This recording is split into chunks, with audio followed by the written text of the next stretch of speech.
Mom, we are idiots. Hi there. I'm Tish. I'm Lily. And together we are Haunted Housewives. And we are here tonight to talk about Face Your Fears Hotel of Terror in Springfield, Ohio.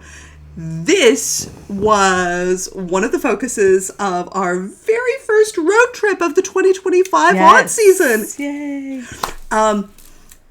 We took a little drive from our base here in Pittsburgh out to Dayton, Ohio, because there are some fantastic haunts out in that area.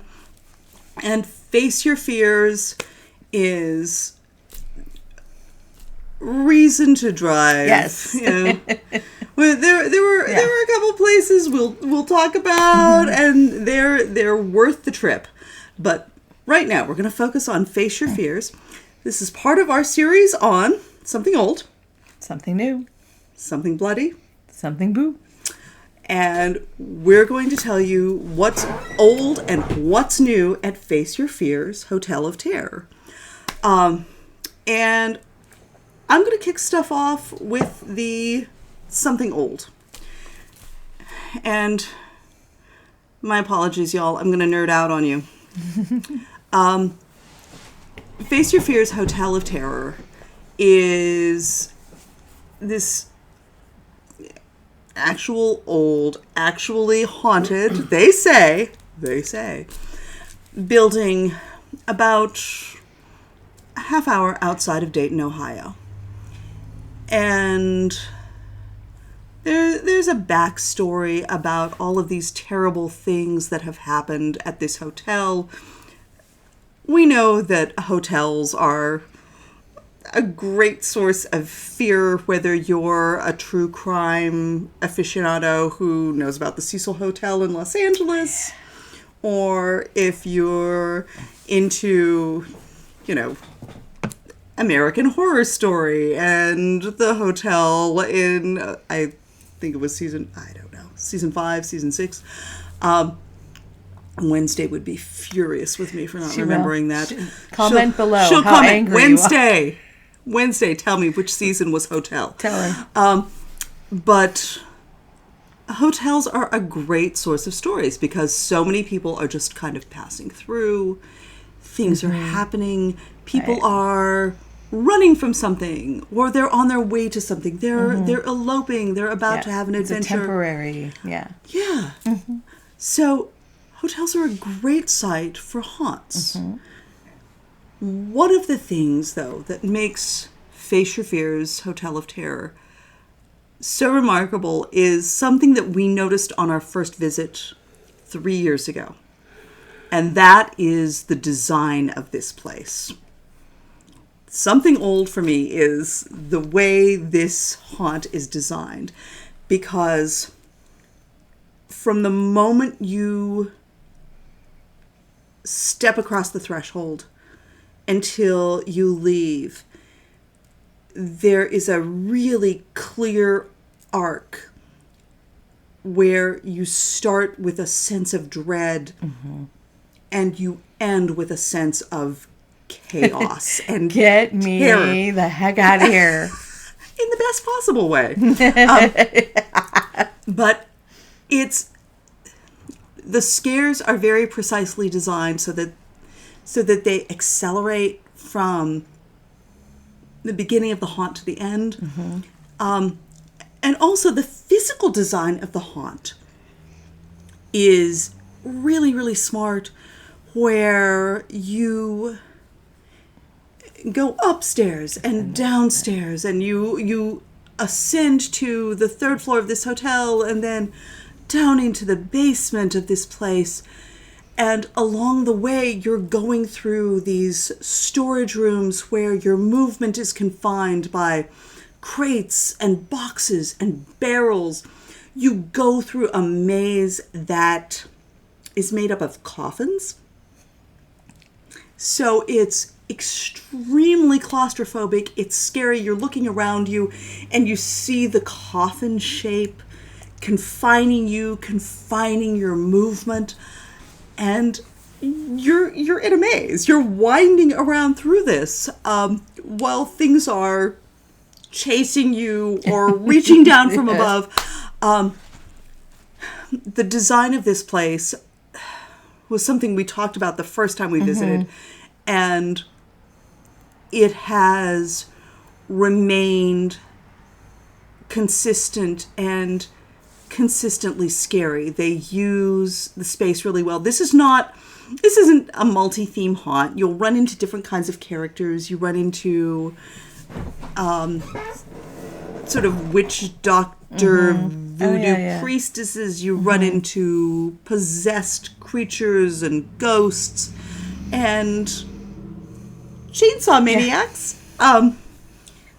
So there's a lot of variety. There's a lot of different guests at a hotel, I suppose. Exactly. I mean, but it's not the kind of place where you go from, you know, a circus to outer space to one. It's one thing, but it is one really well designed thing. And if you go, notice how well they start off with this sense of dread immediately and just welcoming you in, ratchet it up over the next 35 40 minutes,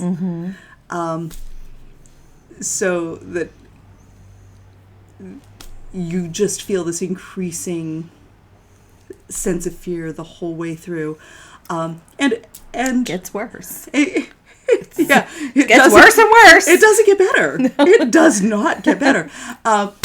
And also the building itself is just beautifully designed. It's a gorgeous space. They've decorated it. Yeah, they've amazing. Done beautiful stuff like setting up. Yeah, everything is textured. Like everything is like, nothing is just flat. There's something on top of something, and it looks amazing. Yeah, there's stuff on the walls. There's stuff coming out from the walls. Yeah, every ceiling to floor, everywhere you look. Every set feels appropriate, feels fully dressed. But go to Face Your Fears and face your fears, but appreciate how well it's done. Appreciate the design. Yes. So that's my something old. Something old. Lily. So my something new is honestly based on our last visit to our visit this year. And my something new is intensity. To me, they've ramped up the intensity. I don't know if that's universal or just to us. But it was very even in the beginning when it doesn't...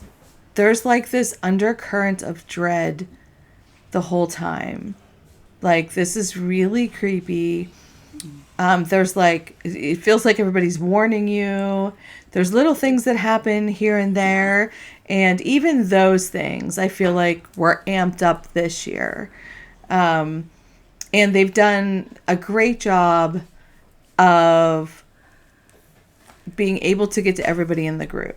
I know there's just two of us, but we were... The kids behind us, I think, ran. The kids behind us were horrified by what happened to us.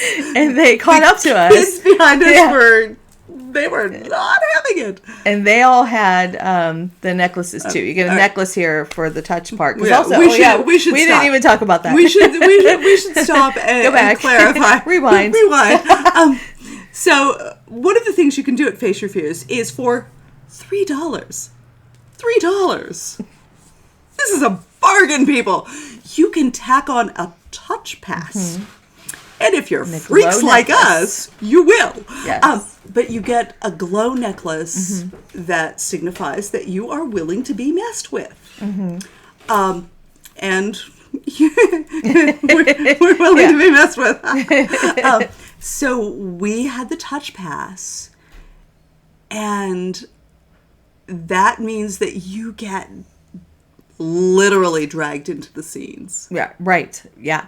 Yeah. You get like pulled away. Very easily you get separated. We got separated. It wasn't too bad for us. But we did a little bit. Yeah. We got separated multiple times, Yeah. but we caught up quickly. Yeah. But we're used to catching up with each other. But touch passes can mean different things depending on where you are. True. This is a pretty intense touch pass. If you they're not just going to pet your head. Or like some places do that, and it's super creepy, and it's fine if that's all they want to offer. It can be it can be appropriate. This was not. Face your fears. Take the name seriously. They want you. They want you to face your fears, and they are going to mess with you if you put on one of those necklaces. You're signing a waiver, and you are letting them really mess with you. They will grab you by the arm. They'll push you down. There's nothing inappropriate. There's nothing weird about it. But it is another level of scare. It's another level of fear. Exactly. And it felt like they did a really good job targeting both of us in different scenes. Forcing us, or like I feel like this year there was maybe more actors. Not all the actors are part of the touch. So not every single actor is going to touch the guests coming through, and obviously one actor who's doing a touch scene can't touch every single person. Some of them try. Some of them do some scenes like this. Some of them are pretty good at it, but if you're going to do something more like grab somebody and drag them off somewhere, you can only do that to one person. So it helps if there's more actors doing that, because there's more of a chance that a different person is going to get dragged off. And I just felt like that was so much more balanced this year than previously. They did a very good job at spreading the even to the kids behind us that caught us, those poor kids, they were mortified, even with mortified watching the whole watching us, and then they got it, the one scene they got the brunt of it, and we're like, see ya, we're out of here. But even I think that even if you don't get the touch pass, this is an intense haunt. Yeah, this is a haunt that is laser focused on making you uncomfortable and scaring you. Yes, because even from the beginning, I was going to say even from the beginning, it's just very super well structured, and it's constant, and the end was just chaos. Oh my gosh, I can't get it. Wait till you read our review. Lily blacked out. Because literally there are things I can't remember. There's people that were down there, and I'm like, you're lying. I didn't see them at all. And she says they were there, but our dear friend Skin Crawl, our beloved friend, how did I miss you, Skin Crawl? How did I not see you down there? So I probably looked right at you too. He's a haunt actor who has a memorably disgusting, gross, scary persona. He's hard to miss. She missed him. I was like, what do you mean? He was so... I said, I guess he couldn't make it down there. I guess he was so out in the yard. And she was like, what are you talking about? What are you talking about? He was down there. I didn't see him. He's just wonderful and amazing, and put us onto this haunted attraction. Yeah, we would. But if you go to Face Your Fears, Hotel of Terror, prepare to face your fears. Exactly. Prepare to be terrified. Try not to black out. Try to pay attention. Try to remember. Try not to abandon your friends. Arrange a meeting place out in the yard. There's a nice little food truck serving baked potatoes. There's a fire pit. There's axe throwing. There's all sorts of stuff going on out there. Arrange a meeting point just so you can collect your thoughts and get back together at the end of it. But Face Your Fears, Hotel of Terror, Springfield, Ohio. If you go, tell us what you thought. And if there's any place we need to visit, let us know. Time's a ticking. Right? Gosh. See you next time.